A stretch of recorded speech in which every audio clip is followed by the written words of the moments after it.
Rajkot test में रविंद्र जडेजा को man of the match चुना गया। उन्होंने गेंद और बल्ले दोनों से कमाल किया। सवाल यह है कि क्या जडेजा मौजूदा दौरे के सबसे अंडररेटेड ऑलराउंडर है। सबसे पहले अंडररेटेड शब्दों को थोड़ा आसान तरीके से समझ लेते हैं दोस्तों। तो कोई भी ऐसा इंसान या चीज़ जो हो कमाल की हो लेकिन उससे उतनी तारीफ नहीं मिलती। अब सीधे सवाल पर आते हैं, क्या रविंद्र जडेजा इस दौरे के सबसे अंडररेटेड ऑलराउंडर है, यानी क्या जडेजा की उपलब्धियों पर उतनी चर्चा नहीं होती जितनी होनी चाहिए। इस सवाल के जवाब को खोजते वक्त आपको बहुत सारे ऐसे पॉइंट्स मिलेंगे कि आप भी मान जाएंगे कि यही सच है। जडेजा अपने ऑलराउंडर प्रदर्शन से टीम को जीत दिलाते हैं, लेकिन उस जीत में उनके योगदान पर चर्चा नहीं होती।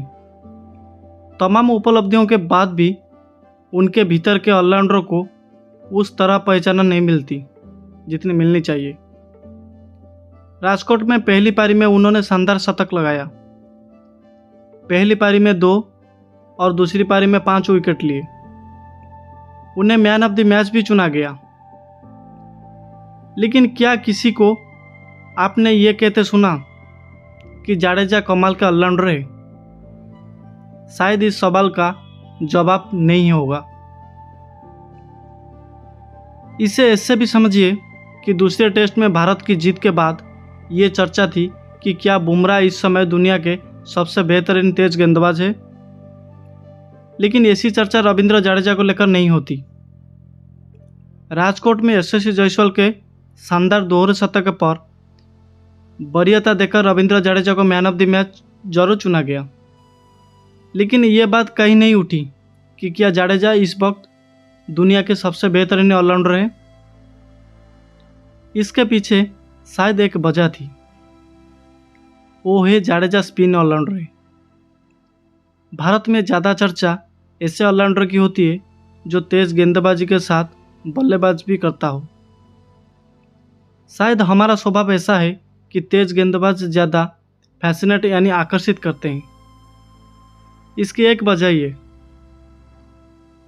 दूसरी वजह यह कि भारत में तेज गेंदबाज करने वाले ऑलराउंडर की कमी हमेशा से रही है। कपिल देव के बाद हमें उस टक्कर का ऑलराउंडर आज तक नहीं मिला, यानी जो 140 किलोमीटर प्रति घंटे की रफ्तार से गेंदबाजी करने के साथ साथ भरोसेमंद बल्लेबाजी करे। इरफान पठान आए तो उनकी चर्चा कपिल से की जाने लगी, लेकिन पठान का कैरियर उतना लंबा नहीं चला। हार्दिक पांड्या को लेकर भी ऐसा ही हुआ, लेकिन हार्दिक पांड्या की चुनौती भी फिटनेस की ही रही। वो इस समय भी चोट की वजह से मैदान से बाहर है। इसे उलट भारतीय टीम को स्पिन ऑलराउंडर ठीक ठाक मिलते रहे। लेकिन जडेजा अलग है। वो तीनों फॉर्मेट में खेलते हैं। वो कमाल की फील्डर है। उनकी फिटनेस आला दर्ज की है। कुछ महीने पहले ऑस्ट्रेलिया के ड्रेसिंग रूम की एक फ़ोटो बहुत वायरल हुई थी। उस तस्वीर में एक बोर्ड पर all time great spin allrounders के नाम था। इसमें डेनियल वेटोरी और गैरी सोबर्स के बाद रविंद्र जडेजा का ही नाम था। लेकिन भारत में क्रिकेट फैंस उन्हें शायद वो दर्जा नहीं देते। रविंद्र जडेजा इस वक्त भी टेस्ट क्रिकेट में दुनिया के नंबर 1 ऑलराउंडर है। गेंदबाजी में वो 10वीं पायदान पर है। राजकोट टेस्ट में जब वो बल्लेबाजी करने आए तो हालात अच्छे नहीं थे। भारतीय टीम 33 रन पर 3 विकेट खो चुकी थी। यशस्वी जायसवाल, शुभमन गिल और रजत पाटीदार पवेलियन लौट चुके थे। क्रीज के एक छोर पर कप्तान रोहित शर्मा थे, दूसरा छोर पर रविंद्र जडेजा ने संभाला। इन दोनों बल्लेबाज के बीच 200 से ज़्यादा रन की साझेदारी हुई। रोहित शर्मा के आउट होने के बाद भी जडेजा ने मोर्चा संभाले रखा।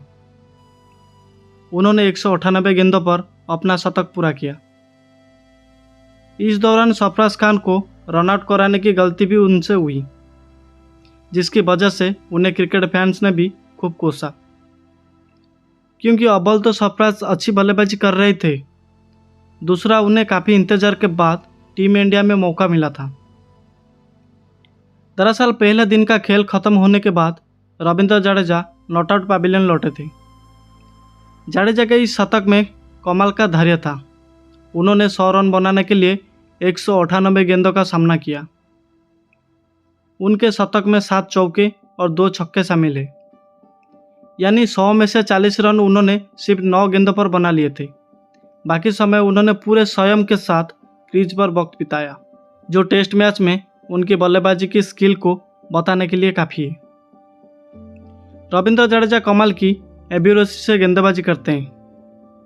वो ओवर में 6 की 6 गेंदों एक ही टप्पे पर डाल सकते हैं।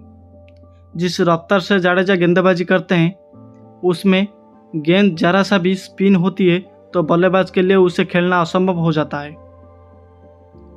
जडेजा की गेंद जब हवा में स्पिन होती है तो बल्लेबाज के लिए कन्फ्यूजन की स्थिति होती है।